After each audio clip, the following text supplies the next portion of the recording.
prometí que íbamos a hablar de Trump. Saqué la pelota afuera hoy, la pateé bien lejos. Igual nos sirve para mirarnos al espejo de lo que está pasando en Estados Unidos, con el periodismo en Estados Unidos y el nuevo ascenso de Donald Trump en su competencia por recuperar el poder en la Casa Blanca. ¿Vas a hacer periodismo de periodistas? Podría, tal vez terminemos redondeando en periodismo de periodistas, pero la verdad es que en el periodismo norteamericano empezó a haber un debate parecido al que teníamos nosotros el año pasado con respecto a la figura de Javier Milei. Y de hecho, hoy se publica en La Nación una nota firmada por Gail Scriven, que plantea Gail. Pensé Gail García Bernal. Scriven. Gail escribe. Sí, igual. Escriben, se escribe. En serio, porque si no... Escriben, se escribe con S-C-R-I corta E-N. Scriven. No es escriben, yo pronuncio escriben. Pero Gail escriben y otra gente no lo escribe. Bueno, Gail Scriven firma una nota hoy en La Nación que se titula El profundo dilema de los medios ante el fenómeno Trump y un debate que llega hasta la Argentina. ¿Sí? ¿Qué es lo que está ocurriendo? Que periodistas renombrados de Estados Unidos se empiezan a preguntar si hacen bien o no en divulgar o cubrir y de qué forma cubrir lo que hace o dice Trump. ¿Ahora ¿sí? se lo preguntan? ¿Se lo preguntan demasiado tarde? Sí. Obvio. En 2016, de hecho hay muchos politólogos que lo han planteado, banalizaron la figura de Trump o lo que Trump producía y hacía, de forma tal que incluso el tipo terminó siendo presidente de los Estados Unidos. El tema es que tiene chances de volver a hacerlo cuando se cierren los comicios el próximo 5 de noviembre. Es un dirigente de la derecha norteamericana que detrás suyo o debajo suyo tiene la apoyatura del Partido Republicano. Entonces tiene incluso, acredita, mucha más fuerza, mucha más consistencia que el propio Milei. Que de última tuvo que armar un partido subalquilando estructuras desvencijadas o ganándose el favor de determinados actores territoriales y el apoyo empresario y mediático para llegar a donde llegó. Pero en términos partidarios, recién ahora está armando el partido Javier Milei, La Libertad Avanza, ¿no? Trump se valió de su propio triunfo en la interna del Partido Republicano. Ahora, ¿qué es lo que plantean los periodistas norteamericanos? ¿Terminó la interna ya? No. Él? Pero Trump está con serias chances de quedarse con todo y de competir en las próximas elecciones. La interna no terminó. ¿Cómo le dicen ellos? Las primarias. Las primarias no terminaron. Creo que no terminó. Se hace estado por estado eso. Así que algunas ya pero votaron y algunos no. Bien. Le está yendo bien. No, sí, yo hablé justo hace un mes, más o menos, un mes y medio, con una periodista estadounidense. Y por fuera de aire y nada, y me dijo que todos están convencidos de que Trump no solo va a ganar la interna, sino que va a ser el presidente. O sea, va a ser el presidente. Sí. Bueno, escuchen cómo abre Gail Scriven la nota en La Nación. Dice: ¿la prensa norteamericana ha sucumbido a la banalidad de la locura? ¿Está fingiendo demencia con Donald Trump, contribuyendo a normalizar a un peligroso autócrata? Bueno, estas dos preguntas de por sí recorrieron muchas de nuestras conversaciones el año pasado acerca de la figura de Javier Milei y sigue haciéndose preguntas porque también Trump, como Milei acá, que se la agarra con el periodismo, entre otros tantos actores sociales de la Argentina, se la agarró con el periodismo estadounidense y hablaba de el periodismo como enemigo de la gente, Donald Trump.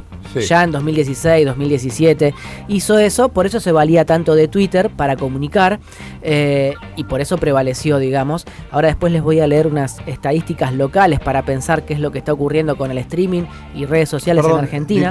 De hecho, hay mucho meme o recorte de él diciendo fake news. Hablaba mucho de la fake news y en Twitter, de hecho, le bajaron la cuenta. Y se creó su propia red social. Exacto. De Truth, la verdad, social media. Claro. Tiene una red social. La habían bajado su cuenta de Twitter, entonces abrió su propia red social. ¿Es una aplicación que te bajas? Sí, y ahora cuando Elon Musk compra Twitter, le levanta la sanción a la cuenta de Donald Trump. Ah, ok. Esto ya está estudiado, ya se dijo mucho. ¿Por qué? Porque Donald Trump ganó en 2016, Bolsonaro ganó en 2018 y Milei ganó en 2023. Y se estudiaron mucho o se observaron bastante los parecidos, sobre todo respecto de la actitud de estos dirigentes o de estos referentes de la derecha global contra el status quo, contra el establishment, sea intelectual, periodístico o empresario y no solo político. ¿Por qué? Porque Bolsonaro ganó contra O Globo. Claro. Donald Trump ganó contra Silicon Valley. Ajá. Y se puede decir incluso, a pesar de que lo hicieron upita, que Milei ganó contra cierto sector del sistema mediático argentino. Hasta cierto momento, sí. No lo venían trayendo. Hay una relación Clarín tensa. Venía con Bullrich, no venía Hay con una relación Milei. tensa entre Milei y el sistema mediático argentino. Igual ahora prende la tele, está todo atrás. Sí, pero es una relación tensa, no es lo mismo que con Mauricio Macri. no. Mauricio Macri se dio el lujo de delegar en Argentina la comunicación pública en Clarín y La Nación. Milei no se da ese lujo. Ajá. No puede, de hecho pelea contra esos medios. Sí. Pero vuelvo a la nota de Gail Scriven, que se sigue preguntando si acaso cambian las reglas del periodismo cuando lo que está en juego es la democracia. Son preguntas viejas para nosotros. ¿Es el principio del fin del periodismo con la objetividad y están en duda los viejos valores de las coberturas con equilibrio? Bueno, estas son cosas más liberaloides que probablemente nosotros no compartimos. Incluso algo más relevante, dice ella, ¿quién define cuándo está en juego la democracia? Y entonces empieza a citar a distintos referentes del periodismo norteamericano. Por ejemplo, trae a...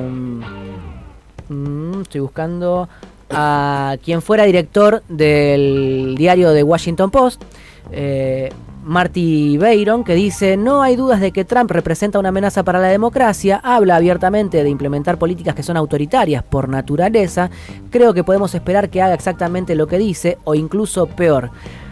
Los planes de Trump, de hecho, son lo que hemos visto en otras partes del mundo de aspirantes autoritarios. Y por supuesto que esto que dice no es nada del otro mundo o no nos sorprende, pero me parece importante traerlo porque está advirtiendo algo que efectivamente nosotros ya vimos hace muchísimo tiempo. Pero en Estados Unidos no.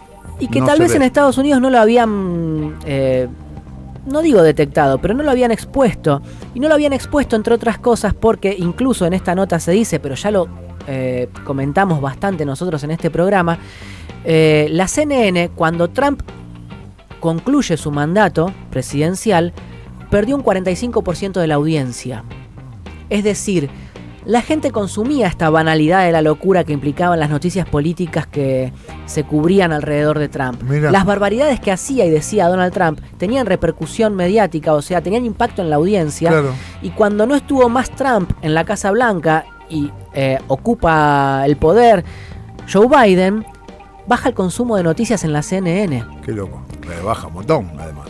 La mitad casi, 45%. Lo mismo dijimos muchas veces cuando fue el juicio de la empresa que auditó las elecciones del 2020, las que perdió efectivamente Trump.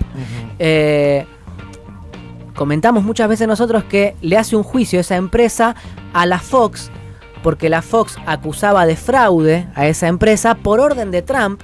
Y cuando la empresa consigue las conversaciones privadas de los productores de la Fox con los periodistas de la Fox en sus grupitos de WhatsApp, encuentra que los periodistas y los productores, incluso el periodista estrella de la Fox, decía que lo que planteaba al aire era pura basura, pura mierda, bullshit de Trump, pero que lo hacía porque si no la audiencia dejaba de seguirlo. Sí. ¿Sí?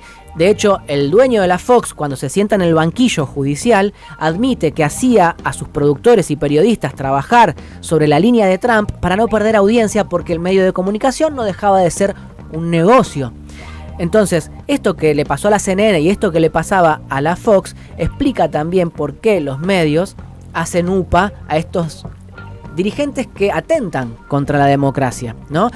Acá en Argentina pasa en todos los sentidos. Yo también he comentado cómo muchos periodistas, el año pasado cuando se jugaba esta idea de que Cristina iba a ser candidata por el operativo Clamor, y era evidente que no lo iba a hacer, incluso yo decía por qué no iba a hacer, o muchos decíamos por qué no iba a hacer, y muchos periodistas de C5N o de ciertas radios decían que no iban a decir al aire que Cristina no iba a hacer, a pesar de todos estos argumentos que uno juntaba, porque eso bajoneaba a la gente, bajoneaba a la audiencia, bajoneaba a la militancia. Bueno, eso no era hacer periodismo, por empezar. Era atender al negocio de una audiencia. Craso error. Sí. Político y además ético. Pero se hizo acá en Argentina, y estoy diciendo que no se hizo solo para o por Milei, sino que se hizo por el kirchnerismo. Sí. Pero explica muy bien cuál es el problema o el quilombo en el que está metida la comunicación o el periodismo de periodistas en Argentina y en el mundo, ¿no? ¿Qué más dicen los yanquis respecto de Donald Trump? Bueno, a ver, Jeff Jarvis, que es profesor de periodismo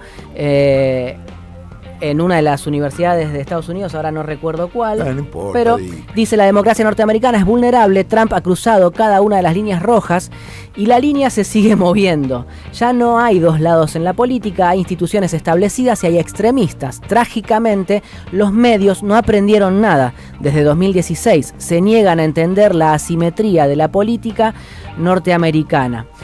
Y acá hay algo bien interesante. La revista Time bautizó todo este problema del periodismo en las coberturas de la política y en particular de lo que pasa con los escándalos de Trump como el hartazgo ante los escándalos. Es como si hubiese una especie de anestesia sobre la sociedad a partir de la repetición de coberturas que son escandalosas. ¿Por qué me interesa citar esta partecita de esta nota?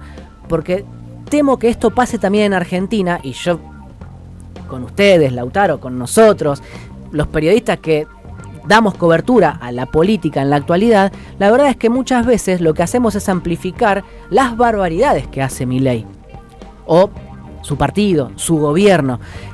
Y temo que anestesiemos también a la sociedad con eso. No es que estoy llamando a que dejemos de dar las noticias, pero también a veces me pregunto a qué estamos contribuyendo o qué estamos produciendo o en qué deriva lo que hacemos. Yo tengo, no sé, a lo mejor soy un iluso, pero creo que acá no lo hacemos. Es esto que yo juego siempre, indignemos.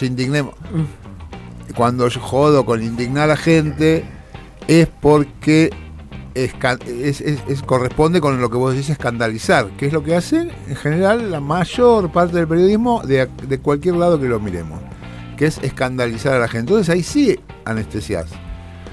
Cuando todo es insoportable, cuando todo es una barbaridad, cuando esto indigna, y esto no, por supuesto que buscás escandalizar, buscás el mayor punch posible, y eso cansa, eso anestesia, eso aburre al final. En la década del 90. Y al final después, después no podés hacer una, digamos, es una especie de, en el fondo es un problema de edición, digamos, de cómo estás editando la información, ¿no? Uh-huh.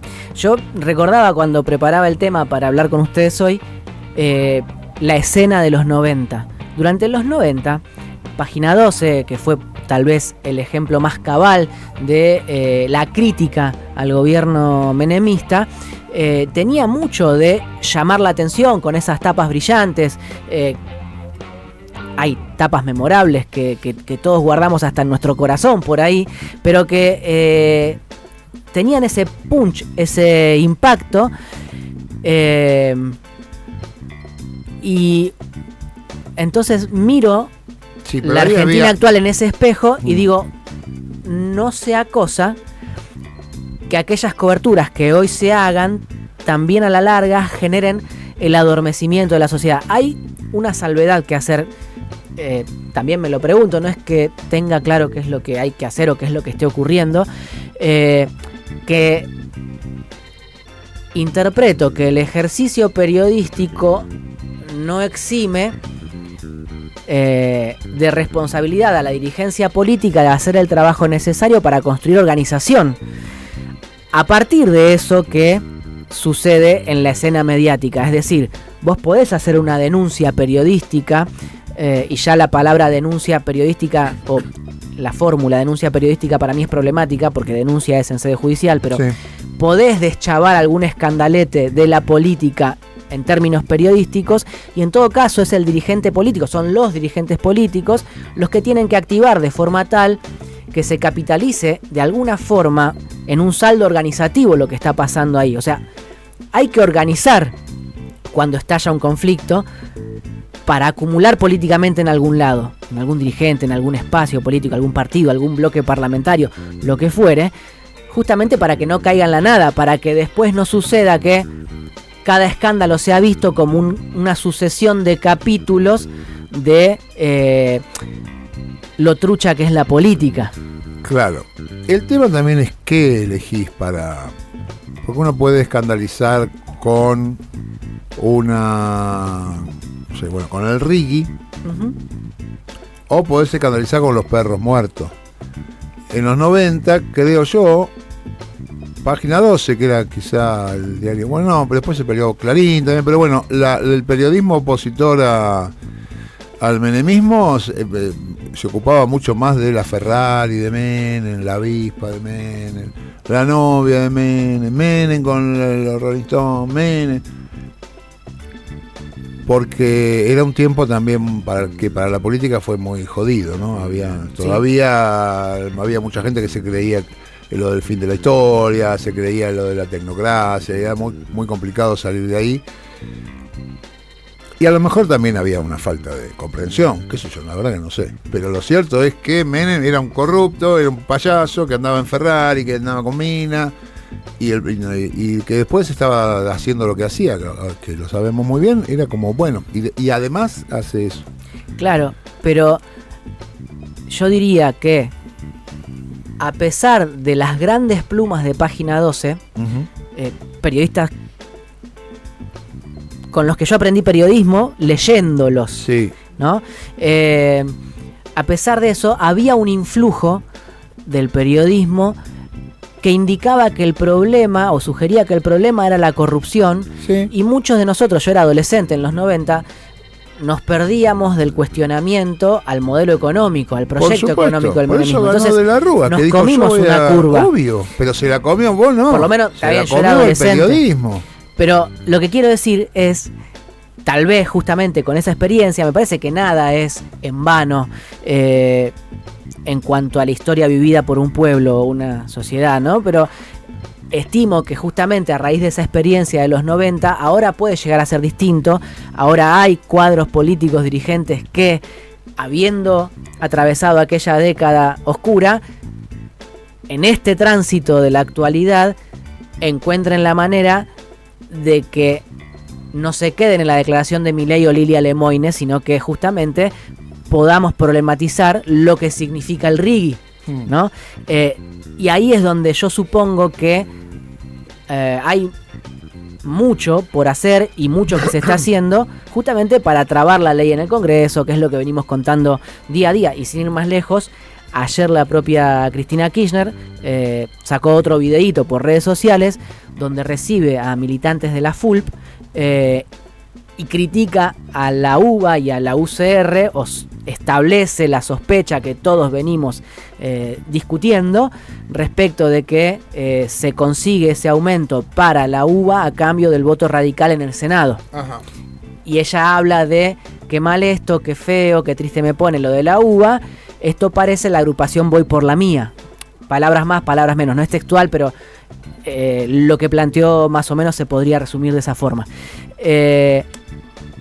Y se generó en la militancia una conversación, no digo debate, una conversación donde se preguntaban si convenía o no convenía llamar la atención sobre ese detalle de qué, o esa sospecha sobre qué va a hacer la UCR, siendo que se está trabajando para arrastrar a 1 o 2 senadores de la UCR, claro, a que voten en contra. Ahora, yo creo que lo que planteó Cristina es correcto en ese video. Uh-huh. Y llamó la atención sobre un hecho que expone a esos dirigentes, y aun si por gorilismo se enojaran e hicieran lo contrario, estimo que les va a costar votar a favor, porque no va a ser el mismo escenario cuando la ley se vote en el Senado que cuando se votó el 30 de abril pasado en diputados.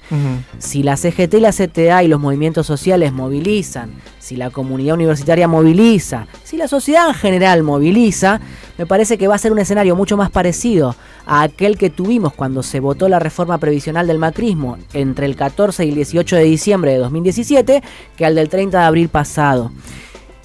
Aquella historia terminó mal porque no solamente reprimieron a quienes se manifestaban y hasta se llevaron presa a un montón de gente, entre ellos a 4 compañeros de este colectivo, sino que también el 18 de diciembre terminó efectivamente aprobándose la reforma previsional de Mauricio Macri. Pero fue el principio del fin del gobierno de Mauricio Macri, aquella votación, aquella ley. Y ahora, estimo, podría ser parecido a ese escenario en términos de conflictividad o de conciencia social y de ruido político.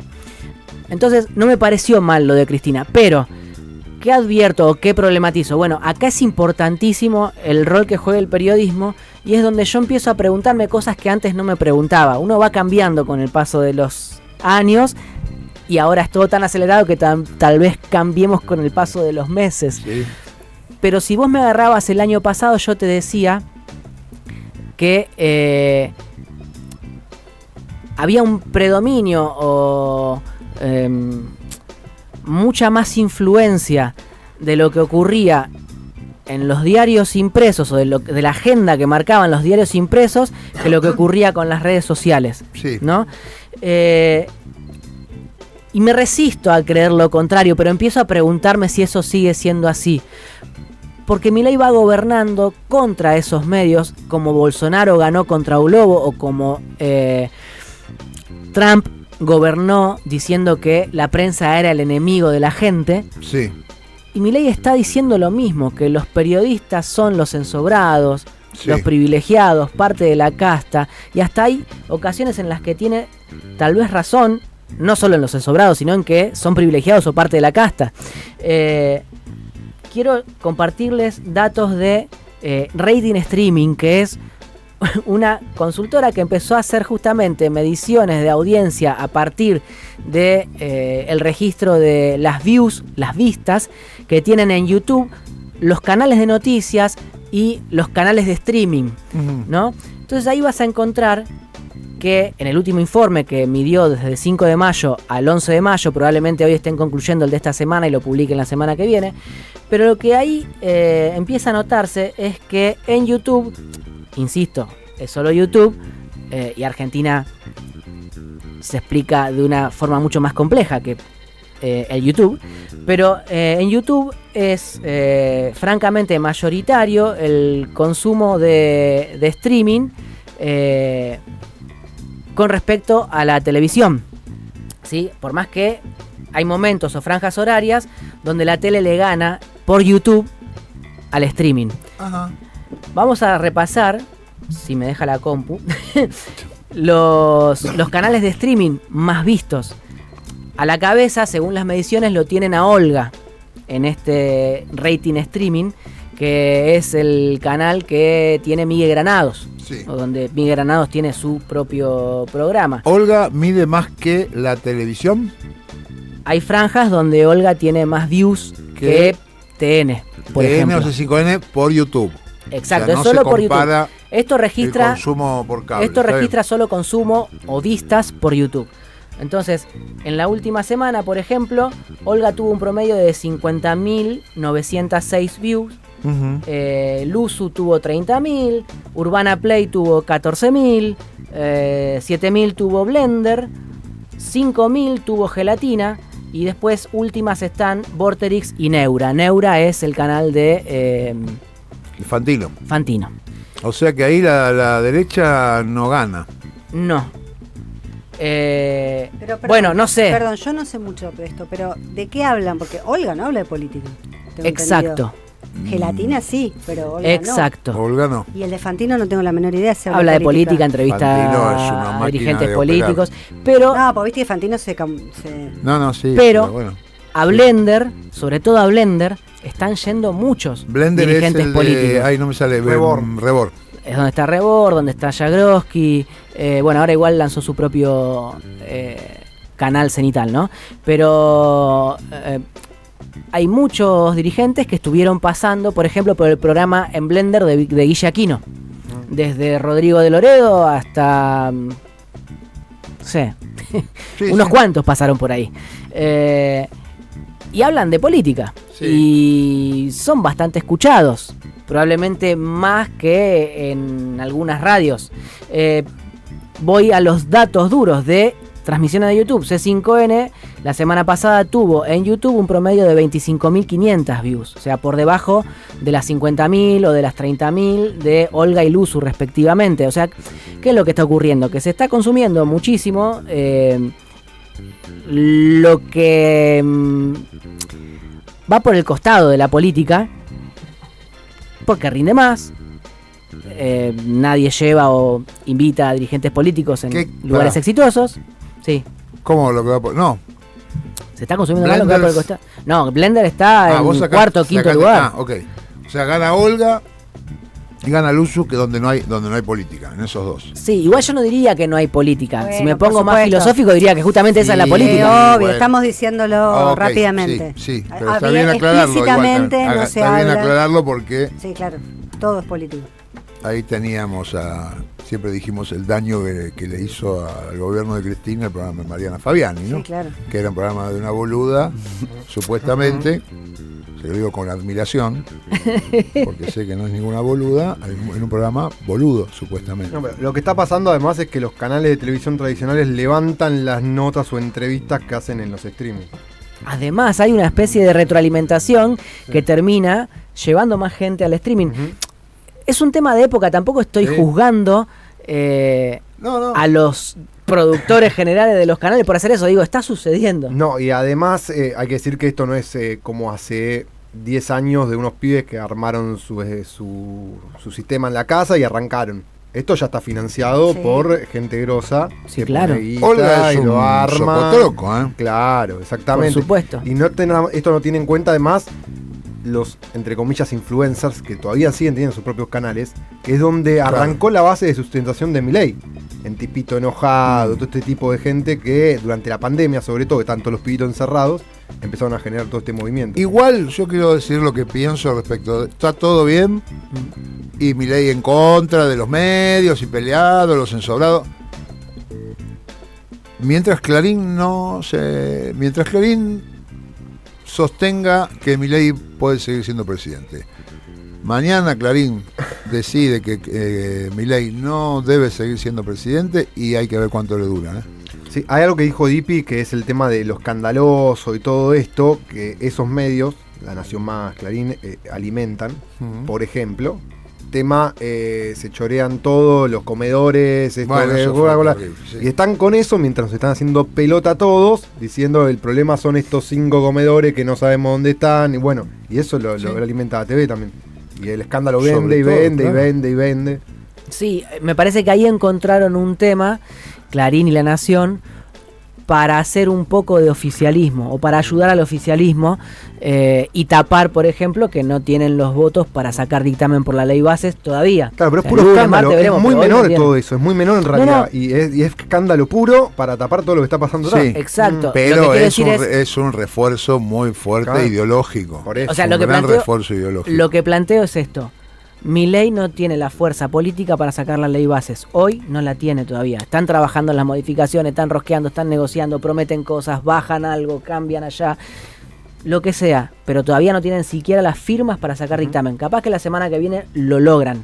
Pero tiene un problema político grande Milei. Y mientras está atravesando ese problema político, Clarín y La Nación lo que hacen es cargar contra los piqueteros, Grabois, Beliboni, el kirchnerismo, los comedores, hablando de corrupción, y de esa manera escamotean que Milei tiene un quilombo grande con empresarios, con el Fondo Monetario y con los grandes jugadores que lo sostenían a Milei, porque está demostrando que no tiene la capacidad política para gobernar el país. O sea, está de paseo por España, no se sabe bien por qué, digo, sí, está claro que fue a una visita, digamos, de amigos con Vox, pero está de paseo por Europa, por España, y acá no puede sacar la ley, ¿no? Entonces, eso lo está tapando Clarín, La Nación, es una decisión editorial, eso.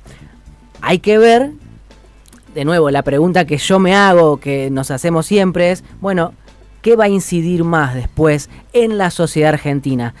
¿Que se le pare de manos Clarín o que Milei siga batallando a través de Twitter o con estos streamings? Mirando este proceso que vos nombraste de Bolsonaro y Trump, yo no sé si al principio, antes de que sean presidentes, estaban tan en contra Globo y los canales estadounidenses. Creo que se fueron poniendo a medida que pasaba el gobierno y veían lo que efectivamente estaban haciendo. Y con Trump se rompió todo cuando pierde las elecciones, se hace lo del Capitolio y por eso hacen estas preguntas. Esto fue un límite muy importante lo que pasó en el Capitolio.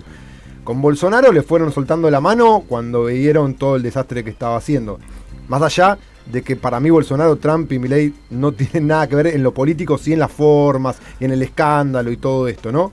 No, yo lo que sostengo es que justamente tanto Trump como Bolsonaro durante la campaña pelearon contra los medios. O sea, Bolsonaro hizo su campaña o basó su campaña a través de WhatsApp sobre todo, contra Globo. Bolsonaro batallaba contra Globo y Trump batallaba contra el sistema de medios hegemónico. Está bien, pero esa campaña fue la reelección, no la elección, la primera de todas. No.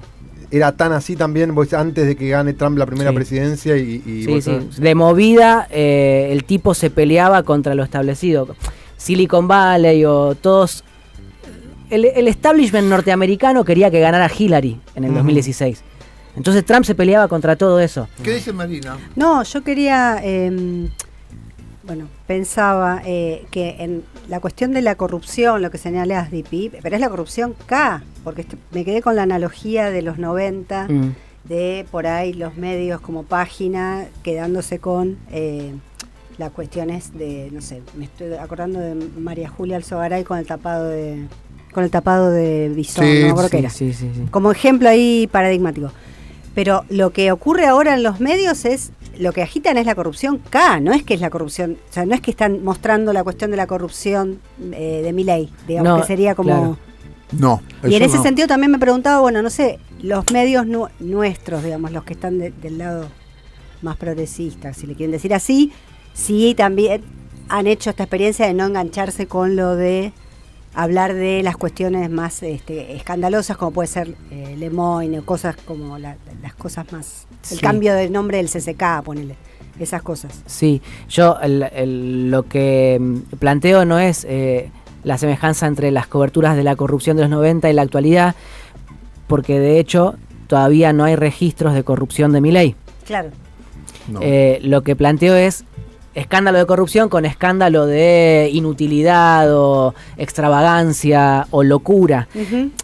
El problema del cual partimos con este comentario es, ¿qué hacemos con Milei? ¿Qué hacemos con la locura de Milei? ¿La cubrimos y entonces la normalizamos por el registro periodístico? ¿O no la cubrimos, no hablamos más y hablamos de otra cosa y nos enfocamos en otros temas? Y dejamos de lado eso, pero eso sigue operando porque tiene justamente el bastón de Pallarols y está impulsando leyes y lo que ya sabemos que está ocurriendo. Entonces, es un dilema. ¿Hasta dónde? Así, mirá, te hago así. Sí. ¿Hasta dónde qué? No sé, iba a patear la pelota afuera, Dipi. Pateala, ayúdame a patearla afuera. Bueno, muchísimas gracias. Un aplauso, Dipi. Gracias, Estuvo re lindo. Gonzalo, ¿estás acá? Sí. Golpea 3 veces. Muy bien. No, pero Gonza. Bueno, ok. ¿Qué vas a poner de música?